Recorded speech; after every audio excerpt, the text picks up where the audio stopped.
Thank you, Speaker. I rise today to speak to Bill C-74, the Budget Implementation Act.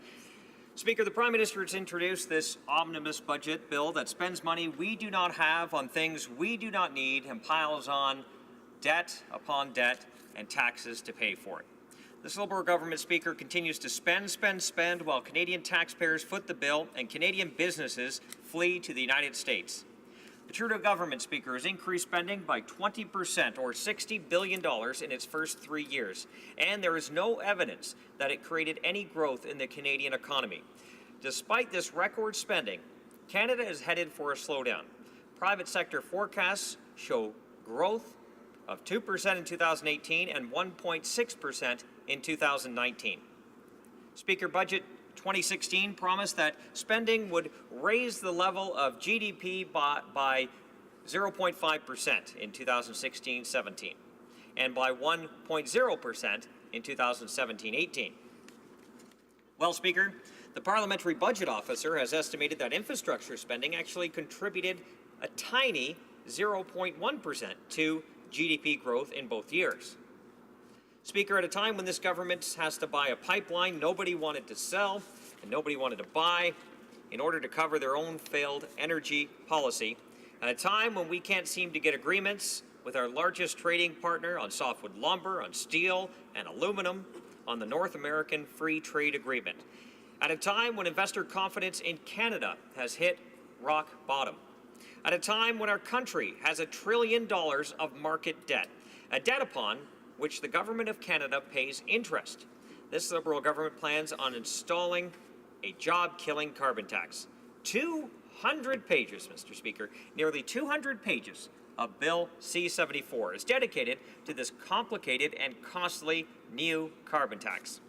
If Canadians haven't had enough already, Speaker, this new tax will raise the cost of heat, groceries, pretty much everything. Finance officials have said that the Liberals' carbon tax will raise a litre of gasoline by 11 cents per litre, or about $8 on an average fill-up. It will cost Canadian families an extra $264 just in natural gas home heating per year. Oil heating costs will rise even more. We know this is going to cost Canadians much more, and we know the Liberals know this, but they refuse to come clean, Speaker, and that's the issue we have on this side of the House. They refuse to tell us exactly how much the carbon tax will cost the average Canadian family. Mr. Trevor Tombe at the University of Calgary estimates $1,100 per family per year. The Canadian Taxpayers Federation estimates that the carbon tax will cost as much as $2,500 per family per year. Environment Canada has told the minister that a price on carbon would have to go as high as $100 per tonne in 2020 and $300 per tonne in 2050 to meet its 2030 GHG targets. Carbon taxes are not effective in reducing greenhouse gas emissions, Speaker. According to Conference Board and Canadian Academy of Engineering, even if carbon taxes were to reach $200 per tonne by 2025, this would only result in a 1.5% reduction in greenhouse gas emissions. Speaker, after direct questioning by the member for Dauphin Swan River Marquette, the Environment Minister at committee refused to give a number when asked. The government knows if and how much the carbon tax will reduce greenhouse gas emissions. However, they just will not make that number public. Speaker, perhaps this government has learned its lesson after so many failed promises in their 2015 platform. It's better, I'm guessing, just to say nothing than you won't continue to break promises. But unfortunately, you cannot run a government that way, and Canadians are demanding answers. This government, Speaker, through Natural Resources Canada, wants to spend $280,000 to try to find out why investor confidence in Canada is so low.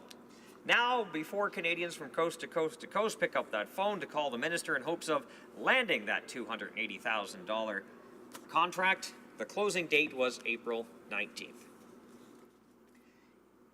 doesn't really take many people to figure out why Canadian competitiveness is so weak, why investor confidence is so low, and why Canadian businesses are fleeing south. Canadian competitiveness is weak because of rising costs as Canadian business face these increases. We're seeing new carbon taxes, increased CPP and EI premiums. Personal income taxes for entrepreneurs are now over 53% at the top marginal rate. Thousands of local businesses will no longer qualify for the small business tax rate or will see it reduced. Tough new rules will raise taxes on compensation paid in the family business.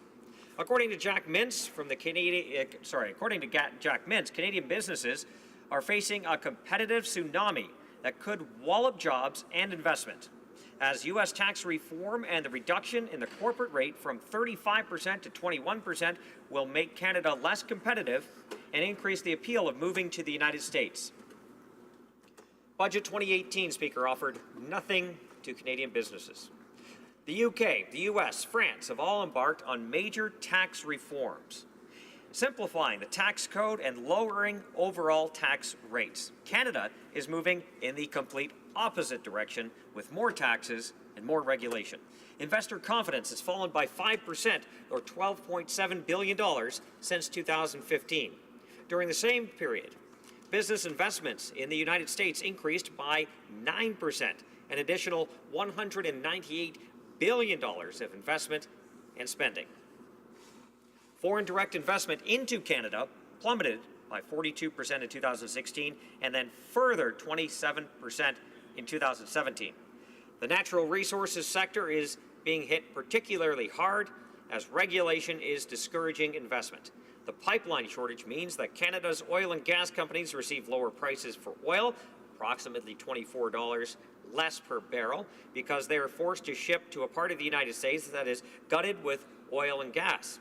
This is costing the Canadian economy approximately $50 million per day. And in the last 2 years, Speaker, $84 billion of investment in the energy sector has been cancelled. Economist Germaine Belize, a senior researcher at Montreal's Economic Institute, stated, "People are giving up on Canada as a safe place to invest in natural resources. It's seen as a very hostile environment right now." According to Doug Porter, the chief economist and managing director at BMO Financial Group, quote, "I think Canada has a very weak competitive position right now. I think we're going to get crushed in the next recession," end quote. The Canadian Association of Petroleum Producers, a leading industry association in the oil and gas sector, advises that, quote, "The sector is seeing companies, including Canadian firms, looking at allocating more capital dollars in the U.S., while investment in Canada is decreasing." RBC President and CEO Dave McKay, one of Canada's largest banks, is urging the federal government to stem the flow of investment capital from this country to the United States because, he warns, it is already leaving in real time. Speaker, Canadian businesses are fleeing south because the entrepreneurial climate in Canada has soured. They have lost faith in their government. In his first 3 years in power, the Prime Minister has added $60 billion to the national debt. Last year, Canada's national debt reached an all-time high of $670 billion, or $47,612 per Canadian family, and the budget will not return to balance until 2045, when my son will be 33 years of age and quite possibly raising my grandchildren, Mr. Speaker. The Finance Minister's attack, Speaker, on small business last fall demonstrated just how out of touch this government is with what is going on in the economy. The Finance Minister did climb down significantly on taxing passive investment income. Instead of the proposed 73% tax rate, the government will gradually withdraw eligibility for small business tax rate for those companies with investment income greater than $50,000. So, Speaker, I could go on and on. I'm sure you would enjoy that a lot. I understand my time is running out, so I will wrap it up before you cut me off. I look forward to the questions and speak more about how this Liberal budget is failing Canadian families. Thank you.